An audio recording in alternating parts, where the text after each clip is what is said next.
In the time when songs carry language back to life, when the circle dance holds the wisdom of ancestors, when the Atlantic forest meets the ocean in an embrace of green and blue, there lived a young man named Katurã among the Pataxó people, in the coastal lands of southern Bahia.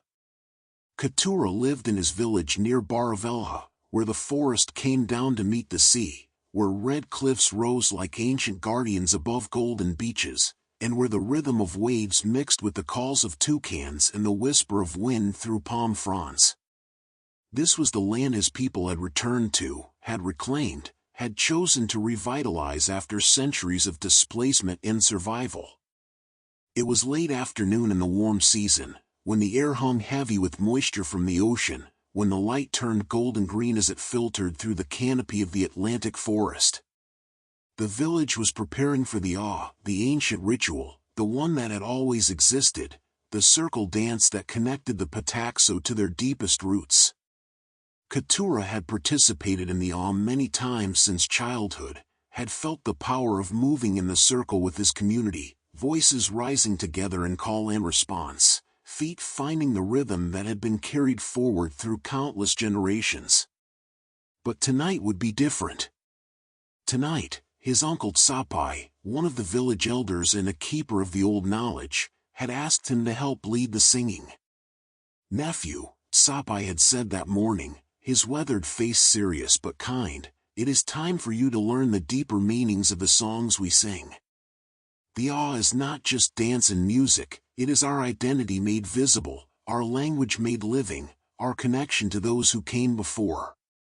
Now, as the afternoon heat began to ease and shadows lengthened across the red earth, Tsapai came to Katurã's house carrying a small drum and a rattle made from dried gourds and seeds. "Come," he said simply. "We will walk to the sacred places.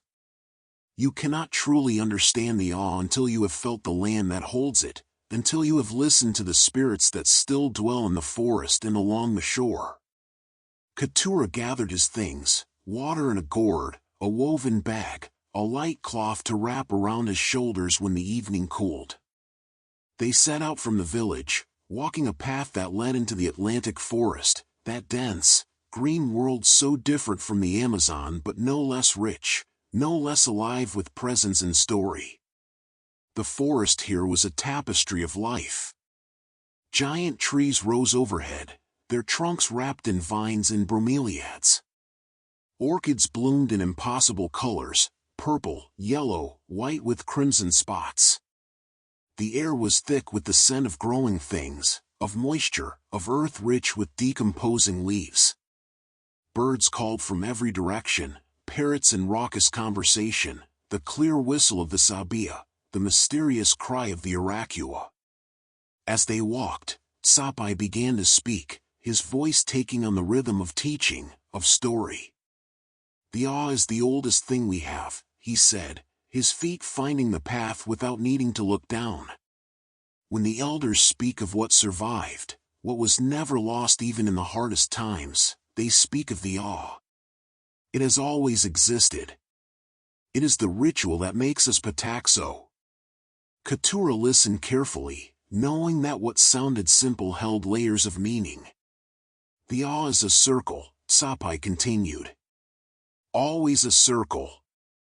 This is important.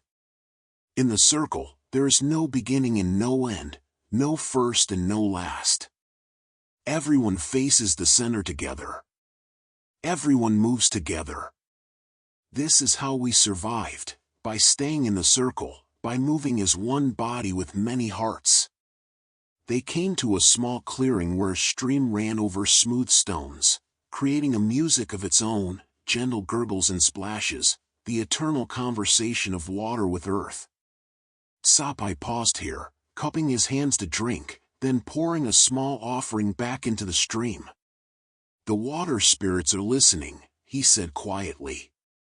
"We honor them by remembering they are here, by showing respect. The forest is full of beings, some we can see, others we can only feel. The Katurã walks here, protecting the animals, punishing those who take too much or show disrespect. The stories of Bahia and Bakira remind us that power must be used wisely, that balance must be maintained. Katurã nodded, thinking of the stories he had heard since childhood, tales of forest spirits who could help or hinder, who demanded respect, who were part of the fabric of this place just as much as the trees and animals. They continued walking, and Sapai began to sing.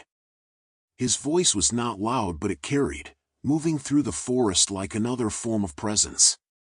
The song was in Pataxó, the language of the Pataxó warrior, the language that was being brought back to life through songs like this one. Katurã knew some Pataxó. He had learned it in the village school, where the culture teachers wove the language into lessons about history, identity, ceremony. But hearing it sung here, in the forest, by his uncle who carried the old knowledge, it felt different. The words weren't just vocabulary, they were prayers, were maps, were keys to understanding.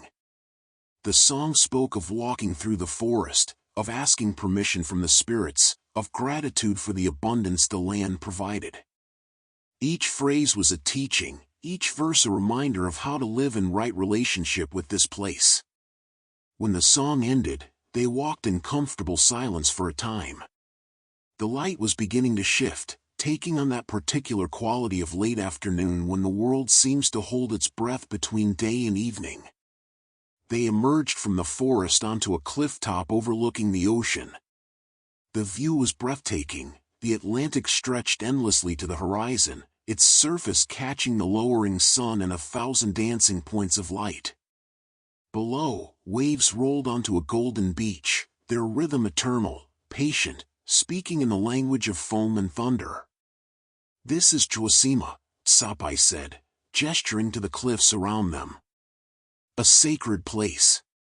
The old stories speak of underground peoples here, of spirits that dwell in the rocks and caves.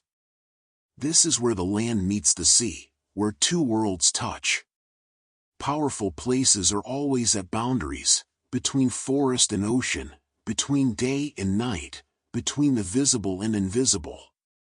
They settled on a flat rock at the cliff's edge, the ocean breeze cooling their skin, the sound of waves below creating a constant backdrop, like the breathing of the earth itself.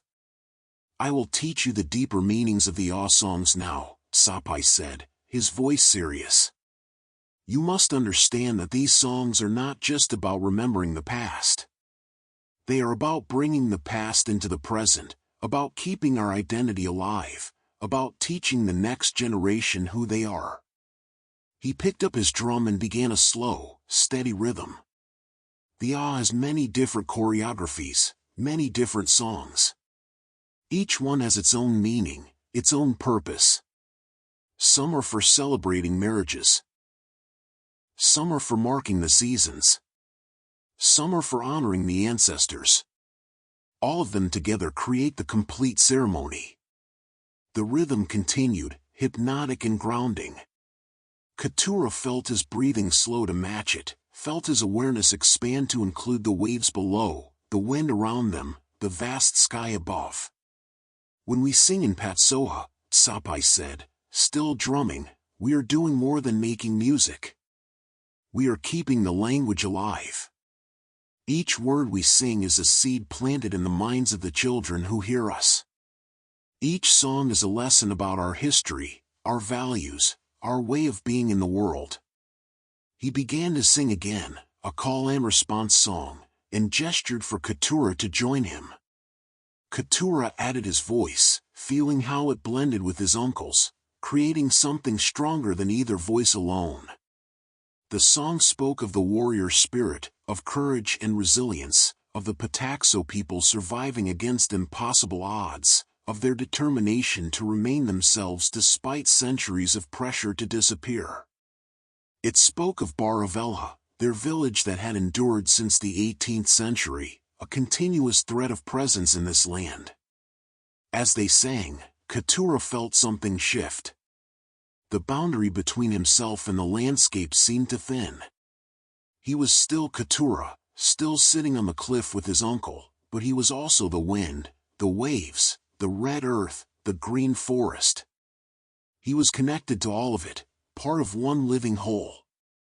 Sapai's drumming changed, becoming more complex, adding syncopation. In the awe, he said, still playing, we move in a circle, feet stepping in patterns that have been danced for as long as anyone remembers.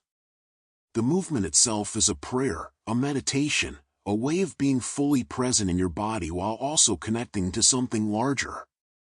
He stood and demonstrated the basic step, a rhythmic pattern that looked simple but required complete attention to maintain while singing, while staying in sync with the other dancers, while feeling the spiritual dimension of the ceremony. Katurã stood and tried to match the movement. At first it felt awkward, mechanical, but as he continued, as his body learned the rhythm, it began to feel natural, inevitable, like something he had always known but temporarily forgotten. Good, Sapai said, smiling. You're remembering. That's what the awe does. It helps us remember what we've always known in our bones, in our blood. The ancestors dance with us. Their feet remember these steps. Their voices sing with ours. The sun was lowering toward the horizon now, painting the sky in shades of orange and pink and purple.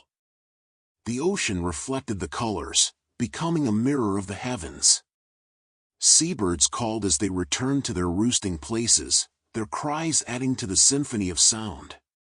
Sapai put down his drum and picked up the rattle, shaking it in a steady rhythm. The awe uses many sounds, he said. Drums, rattles, our voices, the stamping of feet on earth.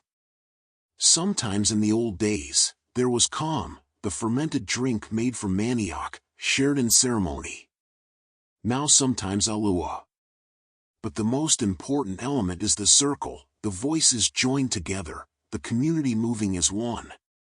He began another song, this one slower, more contemplative. It spoke of Monte Pascoal, the sacred mountain, the first land Portuguese sailors saw when they arrived on these shores over 500 years ago. But the song made clear that the mountain was Pataxó long before that, had always been sacred, had always held power. Katurã joined the singing, feeling how the Pataxó words carried meanings that went beyond simple translation. The language itself was a container for Pataxó worldview, for understandings about relationship, respect, reciprocity. As they sang, Katurã became aware of other presences. Not visible, but felt, like a shift in the quality of the air, like a heightening of awareness.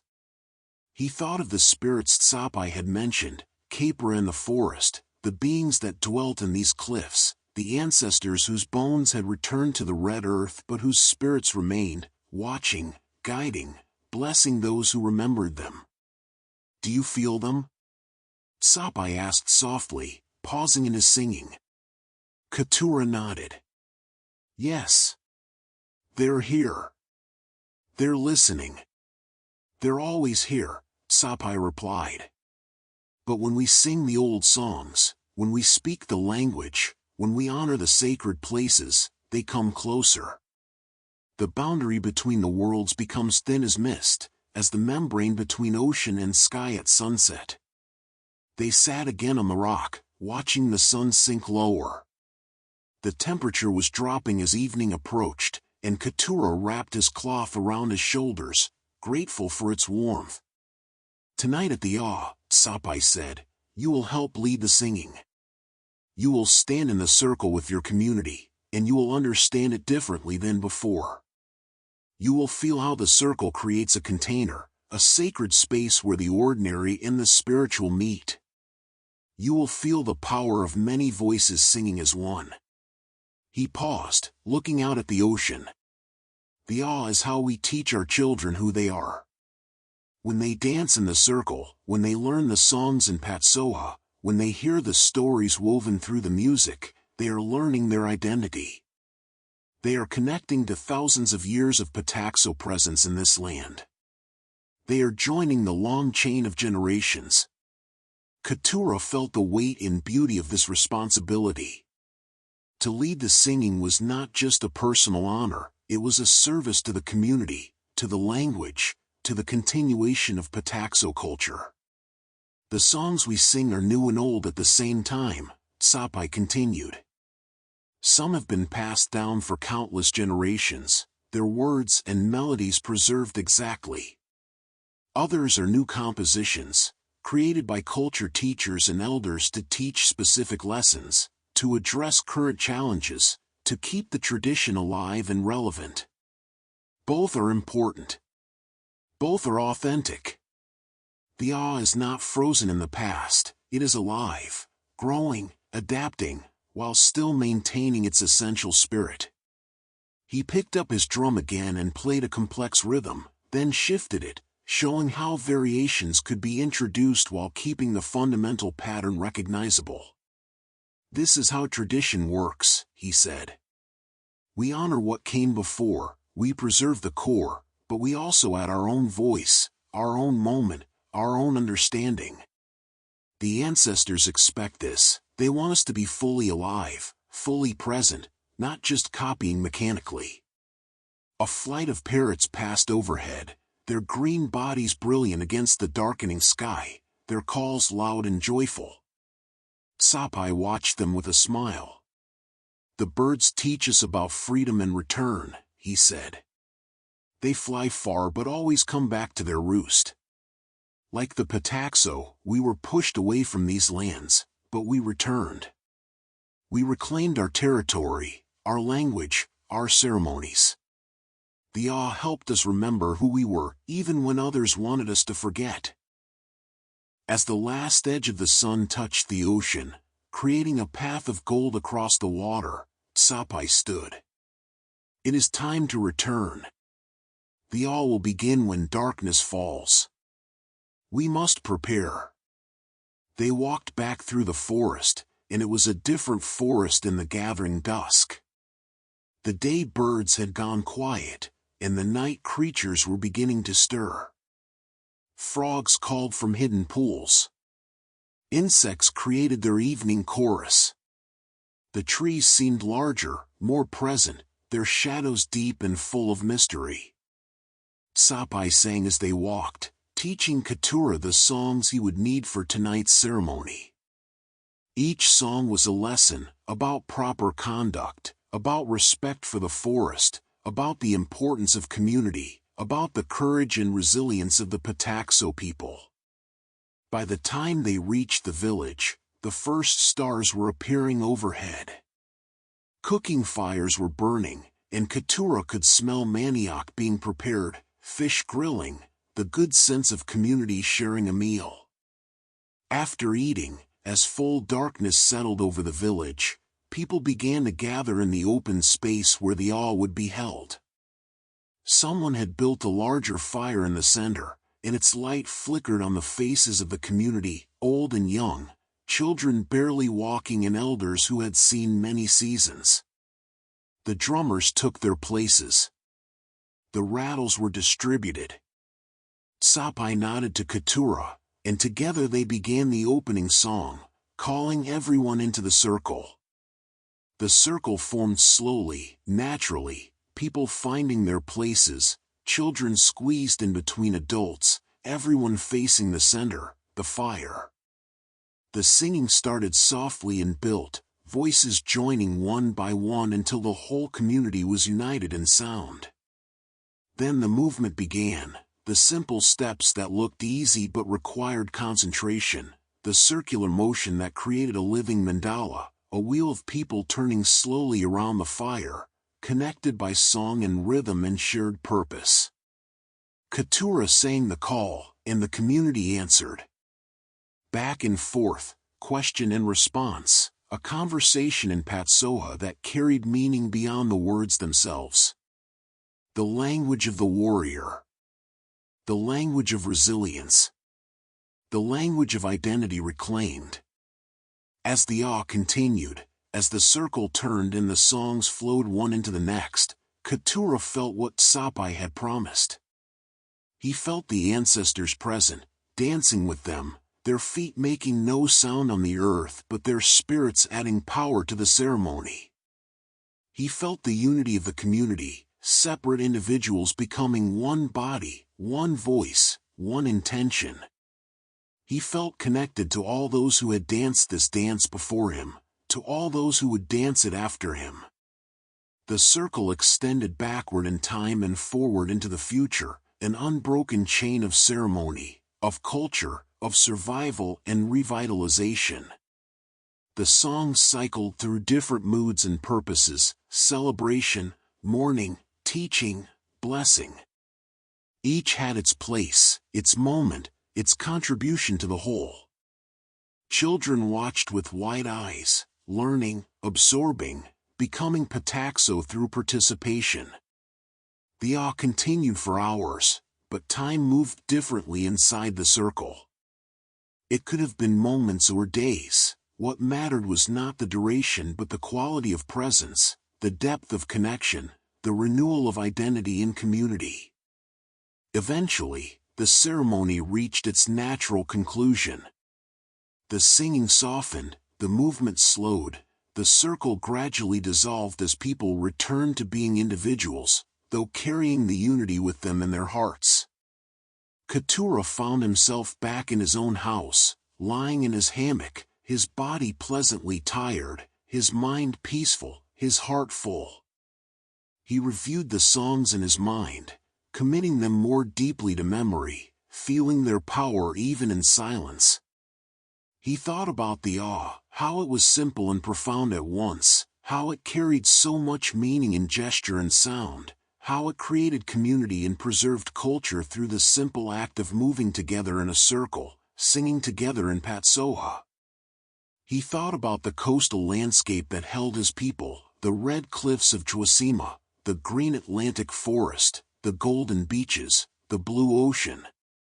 This was Pataxó territory, had been for thousands of years, would continue to be as long as the songs were sung, the ceremonies performed, the language spoken.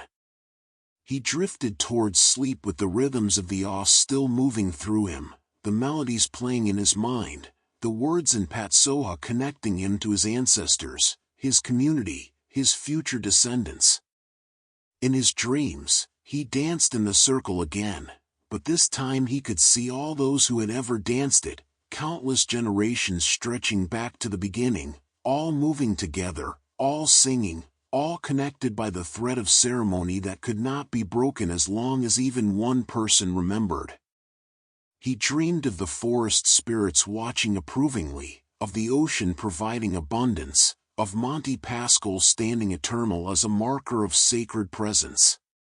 He dreamed in Pataxó, his sleeping mind weaving words he was still learning, creating new connections, deepening understanding. And through all his dreams, the circle turned, that ancient pattern, that container for community, that space where the Pataxó became most fully themselves. The circle that had always existed, that would always exist, as long as there were voices to sing and feet to dance and hearts to remember. Katurã slept deeply, held by his community, connected to his ancestors, preparing in his dreams for the next awe, the next song, the next turning of the circle that held everything together. The night deepened over the coastal lands of Bahia. The waves continued their eternal conversation with the shore. The Atlantic forest breathed. The spirits kept watch. And in a small village, the Pataxó slept the sleep of those who know who they are, who remember where they come from, who carry their culture forward with every breath, every song, every step in the sacred circle. All was well. All was connected. All was held. The awe remembered. The language lived. The circle turned.